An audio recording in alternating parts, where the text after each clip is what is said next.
السلام عليكم ورحمة الله وبركاته. حضرتك اللي هو عايز طبعا على قناتي في مبادرة مشتل البستان. قبل ما ابدا حلقة النهارده احب انكم تصلوا على النبي عليه الصلاة والسلام. ما تنسوش اللايك والشير. امبارح الكلام ده عن نوعين حضراتكم اللي هو الليمون والبرتقال. تمام؟ اتكلمنا امبارح عن الليمون والبرتقال. النهارده بقى اكلمكم عن الكينيكوات او البرتقال الياباني بنفس الصيغة وبنفس التطبيق. اهم حاجة لازم يكون مطعوم زي ما انتوا حضراتكم شايفينه كده، تمام، وقديم زي ما انتوا شايفين العود انا شايله ازاي، تمام. دي اهم حاجه واهم ميزتين لازم تشوفهم في اي عود فاكهه عامه، لازم يكون قديم ومتطعم.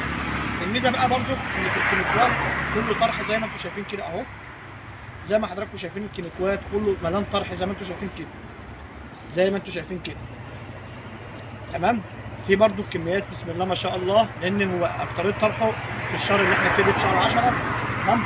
ده بالنسبه لشجره الكينيكوات او البرتقال الياباني، انتاج بغزاره زي ما حضراتكم شايفين كده، تمام.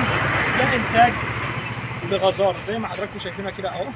ده شجره الكينيكوات او البرتقال الياباني، تمام.